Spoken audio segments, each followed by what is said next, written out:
Dr. Willem Frankenstein Defoe was having himself a nice afternoon walking under a bridge next to a river, when all of a sudden little Emma Stone, who was with child, appeared falling down from bridge into the water depths below, washing up to his fine little footsie-pootsies. One could even surmise that this could be the most opportune moment for someone to fall off of said bridge and then wash up to a man's toesy-posies, being that he is the most advanced in his field.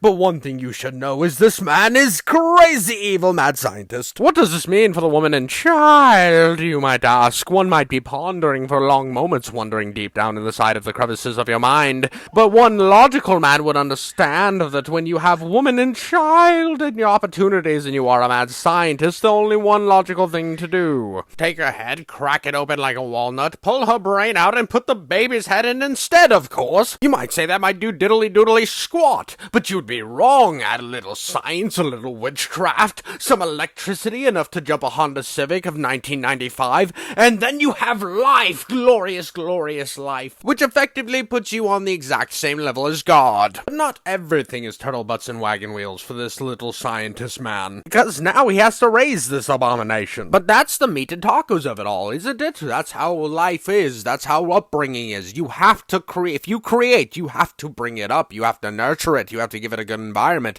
The opposite of what he had as a childhood, because his childhood was filled with horrors and beating and cutting and scarring, where his father looked at him and said, "You are garbage. You don't even deserve to walk in my same paces. And one day, if you might scratch the surface of my greatness, then maybe I will acknowledge you." And he did not want that for his new child. He wanted to give it love and gracious and a beautiful home to live in and all the things he was never given. He wanted it to have true happiness. But he also had a career and a world that he was changing on a daily basis. No matter what was going on, he was going to push science to the next level. He was going to advance surgery in different areas that no one could see before. But to do this, he would need help. And that's where he got himself a little bitch boy, a little yes man, who would do anything he would have to say, who would nurture this child and teach it all the things that it needs to know, that every child needs to understand in order to live a full, effective life. But as the years progress, little bitch boy starts to understand that he is a bit in love with this woman.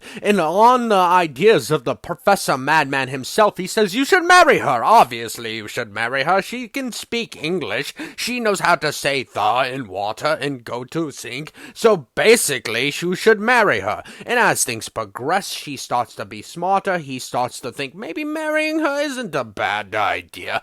I think I love her. Her innocence is so nice. But then, no, she learns something that all men and women learn throughout their years. Something I have seen homeless people do in front of grocery stores. Masturbate.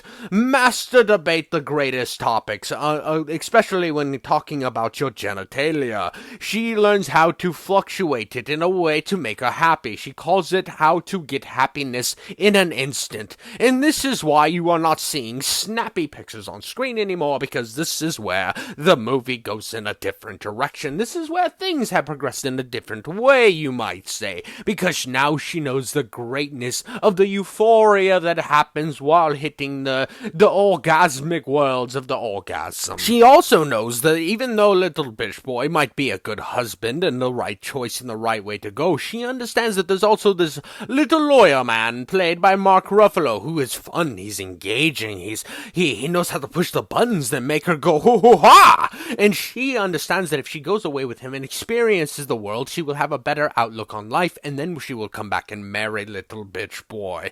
So she goes on this grand adventure, and the movie goes into seeing Emma Stone's boobs all the time. Boobs. They're up and down. Boobs. They're side to side. Boobs. You wanna see some bush? It's in the movie. Bush. It's in the movie. Bush. On the bed, on the floor, in the walls, in the ceiling. This is basically on the hub. It's basically for the hub. It's devolved into hanky-panky on the lots of spanky. Got to have the fun and winky all the time. Lots of fun. In the sun.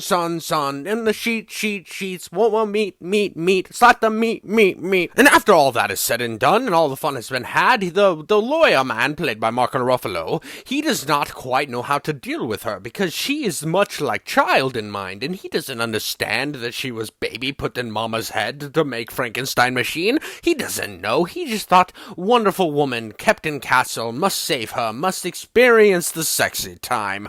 We must go explore the world in this wonderfully built, handcrafted, almost Wes Anderson-style world, also in the gothic horror of Tim Burton. Absolutely phenomenal set pieces here, I have to say. But you see, she has not experienced this. She has not seen this. She has but child in mind. So she is experiencing this new grand world, and he doesn't understand why she's not ladylike and why she doesn't do what he says, and he goes absolute gorilla mode on the world, smacking and punching and fighting anyone who looks her way. All of a sudden, she is discovered. She is noticed by another angrier old lady, and she then goes down the rabbit hole of finding out that she had a life previously. What is this? Why are there questions? Leading Mark Ruffalo to do crazy things to try to murder this woman who identified her, leading him then to leaving her alone where she gives away all their money, and now they are impoverished, and he is arrested, and he is in jail. What is she to do for money, you might ask? Well, of course, she goes and does the thing she enjoys the most, the hanky-panky, spanky-winky, all over the place. She decides to become a woman of the night, of the red light district, and make her own living, to have men fondle upon her and her fondle upon them, to slap and whip and bang and wang, all the things that you might think could happen, she does. She has the rug pull-a-thon with another woman, who seems to be her only real friend in this world at this point. Not that this is into depravity. She has made all these choices upon herself. This is all her own being. She is not going down a spiral. This is not Les Miserables. No, she is making choices of her sound mind and will. She is a powerful woman, an intense woman, who will take destiny into her own hand. She is the first only fans model, and she will prove to the world that she is great. But at the same time, on the other side of the world, in the desperate act of loneliness, Willem Frankenstein Dafoe decides to embark on another journey and put another child's brain in another woman. But this time he will not show it love. He will not show it affection. That did not work last time. It fought to be free. It did not want to be in the grips of his grip any longer. So this time he would treat it as an experiment. It's just a subject. It is nothing more. You will not show a kindness. Just learn, you stupid thing. Out of the sadness and depravity of his mind, losing the one true child he had, he now knows that his daughter's probably somewhere hankying and pankying and not loving him anymore, and he is sad and his genitals don't work, because his father said that genitals will ruin your mind for science. You can't do good science if you have the genitalia. But he falls ill. You see, he has been keeping himself alive for way longer than any man should ever live, but he has hit a point where not even his flesh suit can keep up anymore. No matter how many pipes and tubes he puts into his body, or plastic or elastic he shoves into his esophagus, he cannot live any longer. So they reach out to his daughter, his sweet Emma Stone, and tell her, please come home. Your father is sick and on the deathbed. So the bitch boy brings her back home. She sees her father, finds out what she is, and she is upset. She leaves and comes back and realizes that though he might have created her from garbage and brains and mush and whoosh, she finally feels home. You see, this entire time while doing the hanking and the panking, she was also learning science, because that was also her true love, because that's the environment she grew up in. It made her feel like home. It made her wish to go back to the place that brought her up. And as she's there, she finally realizes that bitch boy is perfect for her, that they would be, it's the sound right move, and it's not just the sound right move, she all loves him at the same time. But alas, it isn't all sunshine and rainbows and turtle butts. No, because her old husband, the husband of her mom, who is also her in a weird way, we've covered that, shows up and says, nay, you shall not marry this man, you belong to me. He found out, you see, from the lawyer, who is now gone crazy because the woman he loved, who took all his money, became a prostitute, and he was in jail for a long time, so he needed this rich, wealthy man to get him out of jail, and also to show that his wife was still alive. And this man is crazy. He is very abusive. He is the reason why she took trip off bridge. Because he thought that the madness induced into his wife was because of our sexual deviant behavior. Ugh.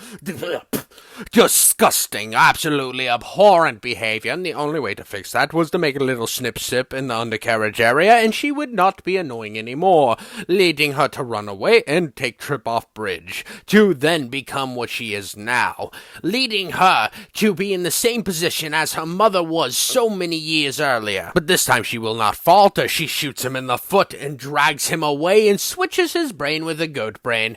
And after her father dies, and she then takes over his studies in his mansion, she marries Bitch Boy and takes care of the new abomination that was made, and everything is happier ever after. Now, what are my thoughts on this wonderful piece of cinema? Absolutely fantastic, not just because I got to see Emma Stone run around naked for like an hour, but also because it was a great take on Frankenstein. I love Wes Anderson, I love Tim Burton, at least the Tim Burton that I feel like in this movie, old Tim Burton, not weird new Tim Burton, but it just blends all the themes together and puts it into a marvelous symphony, and I believe Emma Stone won an Oscar for this role, much deserved, and that's all I have to say. I hope you enjoyed the video, and toodaloo, mother trucker.